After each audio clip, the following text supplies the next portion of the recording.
ಈಗ ಸುದ್ದಿಗಳನ್ನು ವಿವರವಾಗಿ ನೋಡ್ತಾ ಹೋಗೋಣ. ಬೆಳಗಾವಿಯಲ್ಲಿ ನಡೆದ ಕಬ್ಬು ಬೆಳೆಗಾರರ ಹೋರಾಟ ಸಂಪೂರ್ಣವಾಗಿ ಕೊನೆಯಾಗಿದೆ. ಇವತ್ತು ಸಕ್ಕರೆ ಸಚಿವ ಶಿವಾನಂದ ಪಾಟೀಲ್ ಮತ್ತೆ ಗುರ್ಲಾಪುರಕ್ಕೆ ಭೇಟಿ ನೀಡಿ ಸರ್ಕಾರದ ಬೆಂಬಲ ಬೆಲೆ ಹೆಚ್ಚಳದ ಆದೇಶವನ್ನು ರೈತರಿಗೆ ಹಸ್ತಾಂತರ ಮಾಡಿದರು.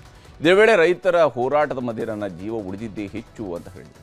ವಿಜೇಂದ್ರ ಹೋರಾಟಕ್ಕೆ ಸಾಥ್ ಕೊಟ್ಟು ಬರ್ತ್ಡೇನೂ ಆಚರಿಸ್ಕೊಂಡ್ರು, ಆದರೆ ನನಗೆ ನನ್ನ ಡೆತ್ ಡೇ ಆಗುತ್ತೆ ಅನ್ನುವಂತಹ ಭಯ ಇತ್ತು ಅಂತ ಸಚಿವರು ಹೇಳ್ಕೊಂಡಿದ್ದಾರೆ. ಇದೆಲ್ಲದರ ಮಧ್ಯೆ ರೈತರು ಸರ್ಕಾರಕ್ಕೆ ಮತ್ತೆ 3 ಬೇಡಿಕೆಗಳನ್ನು ಸಲ್ಲಿಸಿದ್ದಾರೆ.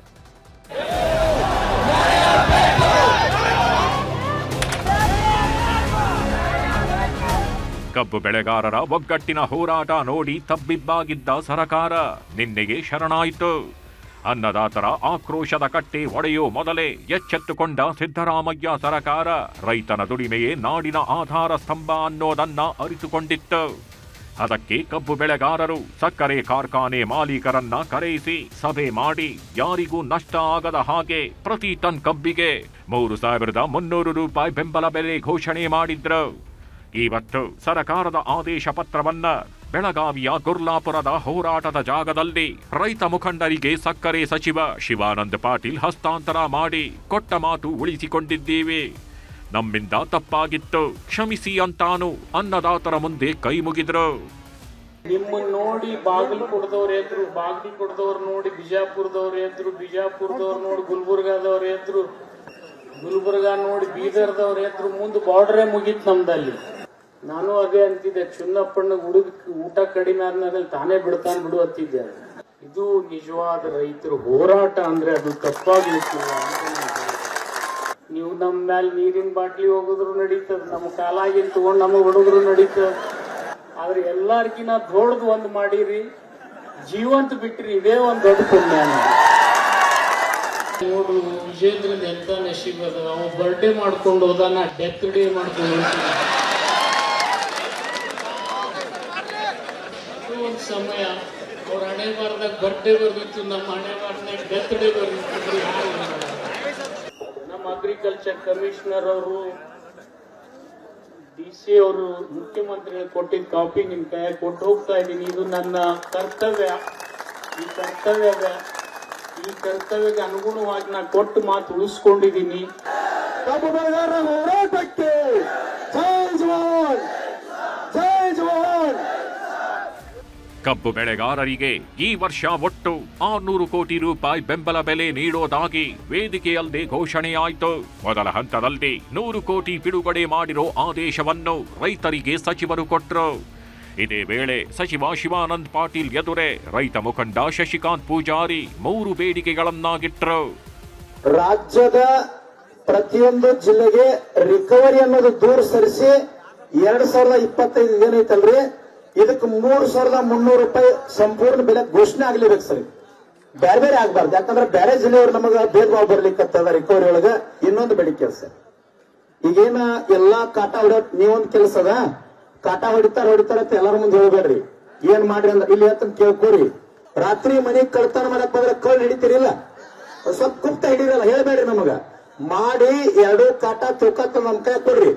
ಸಚಿವರು ನಮ್ಮವ್ರು ಅದಾರ, 100ಕ್ಕೆ 100 ಫ್ಯಾಕ್ಟ್ರಿ ಬಂದ್ ಮಾಡ್ಲಿಕ್ಕಾದ್ರೆ ಗುರ್ಲಾಪುರ ಇತಿಹಾಸ ಆಗತ್ತೆ, ಹಂಗ ಮಾಡ್ತೀವಿ. ಈ ಕಬ್ಬು ಪೂರ್ತಿ ಮುಗಿತಕ ಬೆಳಗಾಂ ಜಿಲ್ಲೆಯೊಳಗ ಕಾಟ ಬಾ ಹೊಡಿತಾರ ಸರ್, ಇಲ್ಲೇ ಬಾ ಹೊಡಿತಾರ. ಹೊರಗಿನಕ್ಕಿಂತ ನಮ್ಮ ಜಿಲ್ಲೆಯೊಳಗ ಪ್ರತಿಯೊಂದು ಫ್ಯಾಕ್ಟ್ರಿ ಕಂಟಿನ್ಯೂ ಎನ್ಕ್ವೈರಿ ಆಗ್ಬೇಕು ಸರ್. ಕಂಟಿನ್ಯೂ 2 ಟನ್ ಹೊಡಿತಾರ ಸರ್. ಅದೊಂದು ಕೆಲಸ ತಾವು ಮಾಡಿಕೊಡು. ಕಬ್ಬು ಬೆಳೆಗಾರರು ಕೇಳಿದ್ದು 3,500 ರೂಪಾಯಿ. ಸರಕಾರ ಮತ್ತು ಸಕ್ಕರೆ ಕಾರ್ಖಾನೆ ಮಾಲೀಕರು ನಿರ್ಧರಿಸಿದ್ದು 3,300 ರೂಪಾಯಿ. ಸರಕಾರದ ಷರತ್ತುಬದ್ಧ ನಿರ್ಧಾರವನ್ನ ಬೆಳಗಾವಿ ಸೇರಿದಂತೆ ಬಹುತೇಕ ರಾಜ್ಯದ ಎಲ್ಲಾ ರೈತರು ಒಪ್ಪಿಕೊಂಡಿದ್ದಾರೆ. ಆದರೆ ವಿಜಯಪುರ ಮತ್ತು ಬಾಗಲಕೋಟೆ ಭಾಗದ ರೈತರು ಮಾತ್ರ ಇಳುವರಿ ಆಧಾರದ ಮೇಲೆ ಬೆಂಬಲ ಬೆಲೆ ನೀಡೋದಕ್ಕೆ ವಿರೋಧ ಮಾಡ್ತಿದ್ದಾರೆ. ಏನ್ ಹೇಳಬೇಕಾಗಿತ್ತು ಮುಖ್ಯಮಂತ್ರಿಗಳಂದ್ರೆ, 3,300 ರೂಪಾಯಿ ಮೊದಲೇ ಕಂತಿನ 14 ದಿನದಾಗ ಸೋರೆಟ್ ಕಾಯ್ದೆ ಪ್ರಕಾರ ರೈತರ ಖಾತೆಗೆ ಬರಬೇಕು. ಎಲ್ಲಾ ಕಾರ್ಖಾನೆಗಳು ಏಕರೂಪ ಒಂದೇ ರೇಟ್ ಕೊಡ್ಬೇಕಂತ ಹೇಳ್ಬೇಕಾಗಿತ್ತಲ್ಲ. ಅದನ್ನ ಬಿಟ್ಟು ರಿಕವರಿ ಆಧಾರ ಅಂದ್ರೆ ರಿಕವರಿ ಒಪ್ಪುದಿಲ್ಲ. ಆ ದೃಷ್ಟಿಯಿಂದ ಈ ವರ್ಷದ್ದು 3,500 ರೂಪಾಯಿ ನಮ್ಮ ಬೇಡಿಕೆ, ನಮ್ದ ಮೊದಲೇ ಕಂತಿನ. ಆ ದೃಷ್ಟಿಯಿಂದ ಇದು ಹೋರಾಟ ಮುಂದುವರೆದೈತಿ. ರೈತರನ್ನ ಕನ್ಫ್ಯೂಸ್ ಮಾಡ್ತಾರೆ ಈ ಕಾರ್ಖಾನೆ ಮಾಲೀಕರು, ಸರ್ಕಾರಗಳು ಕೂಡ. ಈ ಸರ್ಕಾರ ಯಾವಾಗಾದ್ರೂ ಕಾಂಗ್ರೆಸ್ ಆಗಲಿ ಬಿಜೆಪಿ ಆಗಲಿ ಈ ಕಾರ್ಖಾನೆ ಪರವಾಗಿ ಕೆಲಸ ಮಾಡ್ತಾರೆ ಹೊರತು ರೈತರ ಪರವಾಗಿ ಕೆಲಸ ಮಾಡಿಲ್ಲ. ನಿನ್ನೆ ನಮ್ಮ ಮುಖ್ಯಮಂತ್ರಿಗಳಂತ ಸಿದ್ದರಾಮಯ್ಯ ಅವರ ನೇತೃತ್ವದಲ್ಲಿ ಏನು ಕಬ್ಬು ಬೆಳೆಗಾರರ ಹೋರಾಟ ಇತ್ತು, ಅವರು ಹೋರಾಟಕ್ಕೆ ಸ್ಪಂದನೆ ಮಾಡಿ ಇವತ್ತು ಒಂದು ನಿರ್ಣಯನ ಎಲ್ಲ ಸಕ್ಕರೆ ಕಾರ್ಖಾನೆಗಳನ್ನ ಜೊತೆ ಚರ್ಚೆ ಮಾಡಿ ಅವ್ರಿಗೆ ಒಪ್ಪಿಸಿ ಒಂದು ನಿರ್ಣಯಕ್ಕೆ ಬಂದಿದೆ. ಆ ನಿರ್ಣಯನ ಒಂದು ದಿವಸ ಎಲ್ಲರೂ ಕೂಡ ಒಪ್ಪಿದ್ದಾರೆ. ವಿಜಯಪುರ ಮತ್ತು ಬಾಗಲಕೋಟೆನಲ್ಲಿ ಸ್ವಲ್ಪ ಗೊಂದಲ ಇದೆ. ಇದು ಕಬ್ಬು ಏನು ವಿಚಾರದಲ್ಲಿ ಎಲ್ಲವೂ ಕೇಂದ್ರ ಸರ್ಕಾರದ್ದು. FRP ನಿಗದಿಪಡಿಸೋರು ಯಾರು? ಕೇಂದ್ರ ಸರ್ಕಾರ. ಸಣ್ಣ ಪುಟ್ಟ ಗೊಂದಲ, ಪ್ರತಿಭಟನೆ ಬಿಟ್ರೆ ರಾಜ್ಯದ ಬಹುತೇಕ ಜಿಲ್ಲೆಗಳ ಕಬ್ಬು ಬೆಳೆಗಾರರು ಸರಕಾರದ ನಿರ್ಧಾರವನ್ನ ಸ್ವಾಗತ ಮಾಡಿದ್ದಾರೆ. 1 ಟನ್ ಕಬ್ಬಿಗೆ ಉತ್ಪಾದನೆಯಾದ ಸಕ್ಕರೆಯ ಶೇಕಡ ಪ್ರಮಾಣ ಆಧಾರದಲ್ಲಿ ಹಣ ಕೊಡಬೇಡಿ ಅಂತಾನು ಮನವಿ ಮಾಡಿದ್ದಾರೆ. ಆದರೆ MSP ಮತ್ತು FRP ನಿಗದಿ ಮಾಡೋದು ಕೇಂದ್ರ ಸರ್ಕಾರ. ಹೀಗಾಗಿ ಪ್ರಧಾನಮಂತ್ರಿಗಳು ಸಮಯ ಕೊಟ್ರೆ ರಾಜ್ಯದಿಂದ ರೈತರು ಸೇರಿದಂತೆ ಎಲ್ಲರ ನಿಯೋಗ ಕರ್ಕೊಂಡು ದೆಹಲಿಗೆ ಹೋಗೋದಾಗಿ ಮುಖ್ಯಮಂತ್ರಿ ಸಿದ್ದರಾಮಯ್ಯ ಘೋಷಿಸಿದ್ರು. ಆದ್ರೆ ಪ್ರಹ್ಲಾದ್ ಜೋಶಿ ಸಿದ್ದರಾಮಯ್ಯ ರೈತರ ಹೆಸರಲ್ಲಿ ರಾಜಕೀಯ ಮಾಡ್ತಿದ್ದಾರೆ ಅಂತ ಆರೋಪಿಸಿದ್ರು. MSP ಶುಗರು 31 ರೂಪಾಯಿ ನಿಗದಿ ಮಾಡಿದ್ರು, ಅದನ್ನು 41 ರೂಪಾಯಿ ಮಾಡಬೇಕು ಅಂತಕ್ಕಂಥದ್ದನ್ನು ಪ್ರಸ್ತಾಪ ಮಾಡಿದ್ದಾರೆ. ಎಥನಾಲ್ ಅಲೋಕೇಶನ್ ಅದನ್ನು ಮಾಡಬೇಕು ಅಂತ ಹೇಳಿದ್ದಾರೆ. ನಮಗೆ ರಫ್ತು ಮಾಡ್ತಕ್ಕಂಥದ್ದನ್ನು 20 ಲಕ್ಷ ಮಾಡಬೇಕು ಅಂತ ಹೇಳಿದ್ದಾರೆ. ನಾನು ಅದಕ್ಕೆಲ್ಲ ಒಂದು ನಿಯೋಗ ಹೋಗೋಣಪ್ಪ, ಪ್ರೈಮ್ ಮಿನಿಸ್ಟರ್ನ ಮತ್ತು ಸಂಬಂಧಪಟ್ಟಂಥ ಮಂತ್ರಿಗಳನ್ನ ಭೇಟಿ ಮಾಡೋಣ, ಅವ್ರಿಗೆ ಒತ್ತಾಯ ಮಾಡ್ತಕ್ಕಂಥ ಕೆಲಸ ಮಾಡೋಣ ಅಂತ ಹೇಳಿದ್ದೀನಿ. ಮೊದಲು ಮತ್ತು ಸಭೆಯ ನಂತರವೂ ಸಹಿತ ಕೇಂದ್ರ ಸರ್ಕಾರವನ್ನು ದೂರೋದೇ ಒಂದು ಕೆಲಸ. ಮಳೆ ಜಾಸ್ತಿ ಆದರೂ ಕೇಂದ್ರ ಸರ್ಕಾರ, ಮಳೆ ಕಮ್ಮಿ ಆದರೂ ಕೇಂದ್ರ ಸರ್ಕಾರ ಮೋದಿ ಕಾರಣ, ಜನಸಂಖ್ಯೆ ಜಾಸ್ತಿ ಆದರೂ ಮೋದಿ ಕಾರಣ, ಜನಸಂಖ್ಯೆ ಕಮ್ಮಿ ಆದರೂ ಮೋದಿ ಕಾರಣ. ಒಂದು ಚಿಲ್ಲರ್ ಪಾಲಿಟಿಕ್ಸ್ಗೂ ಒಂದು ಮಿತಿ ಇರಬೇಕು.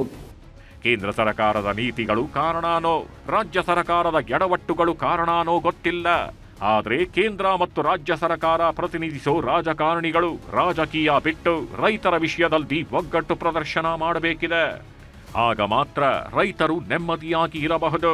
ಇಲ್ಲ ಅಂದ್ರೆ ಇವತ್ತು ಕಬ್ಬು ಬೆಳೆಗಾರರು ಬೀದಿಗೆ ಇಳಿದಂತೆ ಭತ್ತ, ರಾಗಿ, ಜೋಳ, ಬೇಳೆ, ಹತ್ತಿ, ತೆಂಗು ಬೆಳೆಗಾರರು ಹಂತ ಹಂತವಾಗಿ ಬೆಳೆ ಹೆಚ್ಚಳಕ್ಕೆ ಬೀದಿಗಿಳಿದ್ರೆ ಅದು ಯಾರಿಗೂ ಶೋಭೆ ತರಲ್ಲ ಅನ್ನೋದು ಪ್ರಜ್ಞಾವಂತ ರೈತರ ಮಾತು. Bureau report, news 18.